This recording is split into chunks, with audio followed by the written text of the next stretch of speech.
Ito, kapag sinabing pinabayaan, marami pong ibig sabihin po nito. Ang salitang pinabayaan ay mabigat po na salita, no? Na nangangulugan po itong iniwan, tinakwil, tinalikuran, at tinanggihan, no? Yun po yung ibig sabihin ng pinabayaan, no?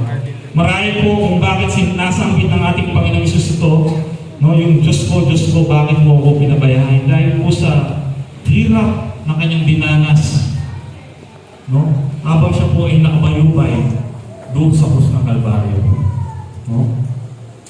Physically, emotionally, mentally, lahat po ng klase ng pain, no, naranasan po ng ating Panginoong Hesus.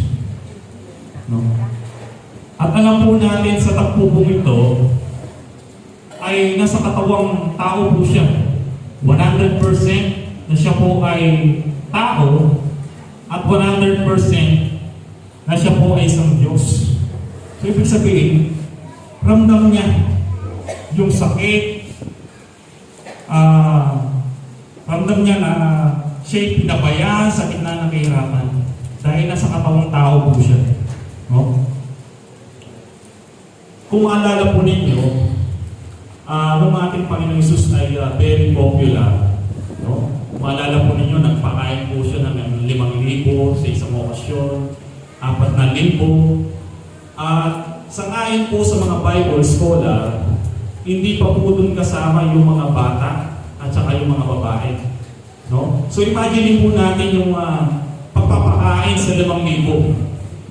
Kung meron po silang kasamang isang bata at isang babae o isang asawa, that's automatically 15,000. Di ba ba? 15,000. So imagine po natin kung gaano karami yung ipinakain ng ating Panginoong Hesus. Pero ang mahalagang tanong, noong ating Panginoong Hesus ay ipapako na po sa krus o ipinako na nga po sa krus, nasaan na po yung mga tao ito? Nasaan na po yung kanyang pinakain? Nasaan na po yung kanyang mga pinagaling? Nasaan na po yung mga nakaranas ng himala? Nasaan na po yung mga sumunod sa kanya? Ito po yung tanong na dapat na isa-isip po natin. Nasaan po yung mga tao ito? Sa ating pong konteksto bilang mga Pilipino, ngayon po ay Holy Week. At bago po mag-Holy Week, marami po tayong mga kababayan na mga naglalabas ng mga palaspas. No? At yung paglalabas po ng mga palaspas na ito ay umaalala doon po sa tinatawag na triumphal entry. Na kung saan ang ating Panginoong Hesus ay nasa high po ng kanyang popularity. Sigat na sigat po ang ating Panginoong Hesus. Marami po ang nagbibigay pugay sa kanya, pinupuri ang Diyos, at makikita po natin yung pagpaparangal sa ating Panginoong Hesus. Pero kung maobserbahan po natin, makalipas lamang ng mga ilang araw, bigla pong nag-iba yung takbo ng mga pangyayari. Bigla pong nag-iba yung hihig ng hangin. Yung dating pinupuri, yung dating ikinagagalak, ngayon po ay kinaiinisan, ngayon po ay kinamumuiyan, at ngayon po ay kanilang iniwan at pinabayaan kong mapako sa krus ng Kalbaryo. No? Kaya marami kung bakit nasambit ng ating Panginoong Hesus yung Diyos ko, bakit mo ako pinabayaan? Dahil sa hirap na siya ay pinabayaan doon sa krus ng Kalbaryo. Ngayon ang tanong, nagawan kitang upuan. bakit nasambit ng ating Panginoong Hesus yung Diyos ko, bakit mo ako pinabayaan? Hindi ba niya kayang iligtas ang kanyang sarili? Hindi ba niya kayang iligtas ang kanyang sarili? Kaya niyang iligtas ang kanyang sarili. No, sa isang salita lang niya, pwede niyang lipulin yung mga nagpahirap sa kanya. Pwede niyang patayin lahat yun. Pero bakit hindi niya ginawa? Dalawang bagay pong makikita po natin. Una, para matupad yung propesiya sa Biblia. Makikita po natin sa mga awit, chapter 22, verse 1. Sabi po rito, O Diyos ko, bakit mo ako pinabayaan? Sumisigaw ako ng saklolo, ngunit bakit di mo ako tinutulungan? So ito po yung binanggit ng ating Panginoon Jesus. Ilang thousand years bago po ito natupad sa panahon po ng ating Panginoon Jesus. At dito po sa verse 16, sabi po rito, isang pangkat ng salarin sa aking nakapaligid, para akong nasa gitna ng mga asong galing. Mga kamay at paa ko'y kanilang pinupunit, kitang-kita ang lahat ng aking mga buto. Tinitignan at nilalait ng mga kaaway ko.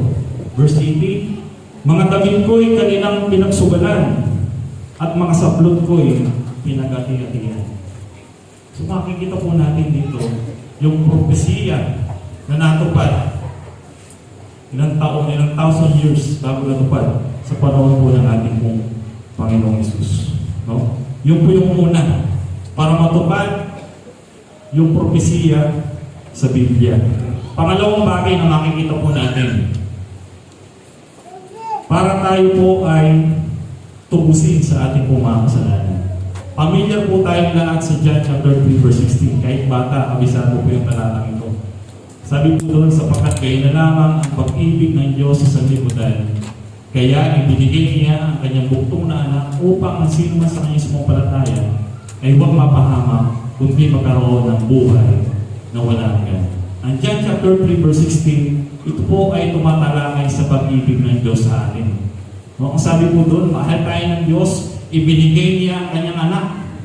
Ang pagbibigay po ng kanyang anak ay ang pagpapakita ng pagmamahal ng Diyos sa atin.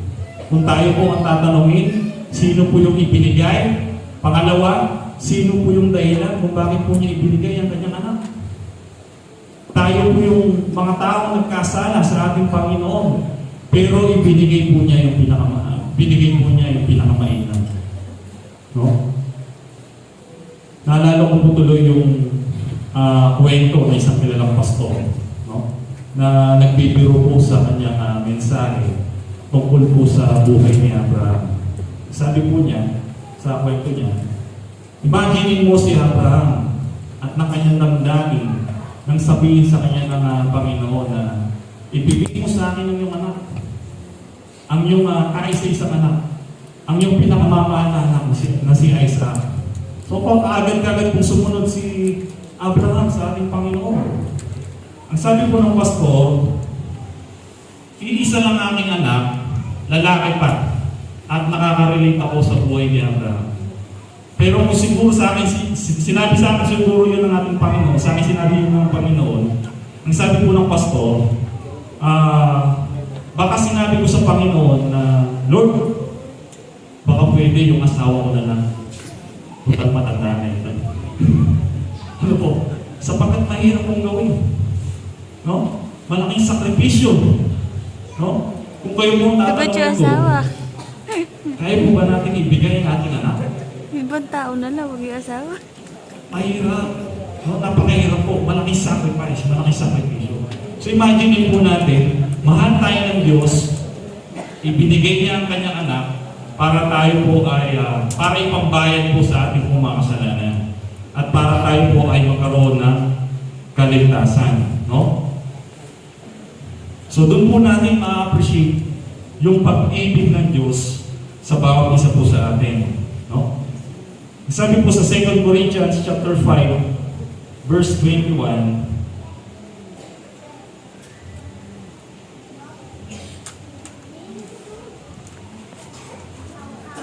si Kristo.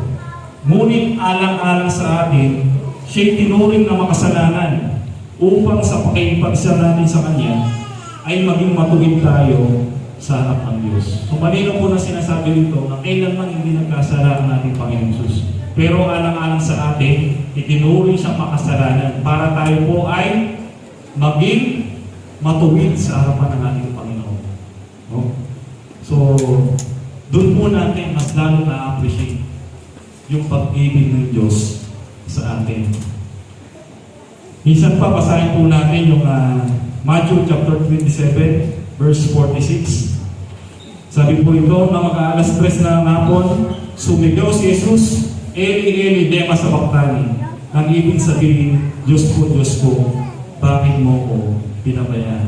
Kung hindi po pinabayaan ng Diyos ang mga kanyang anak, wala po tayong tinatanaw na pag-asa ngayon. Lahat po tayo pa-impyerno dahil tayo po ay makasalanan sa harapan ng ating Panginoon. Pero dahil pinabayaan ng Diyos ang mga kanyang anak na mamatay doon sa krus ng Kalbaryo, tayo po ngayon ay nakatanaw sa buhay na pag-asa. Sapagkat tayo po lahat ng mga sumampalataya sa Kanya ay may buhay na walang hanggan. At kailanman ay hindi na po mapapahamak ang ating pong kaluluwa. Maraming salamat po. Pagpalain po tayo ng ating Panginoon.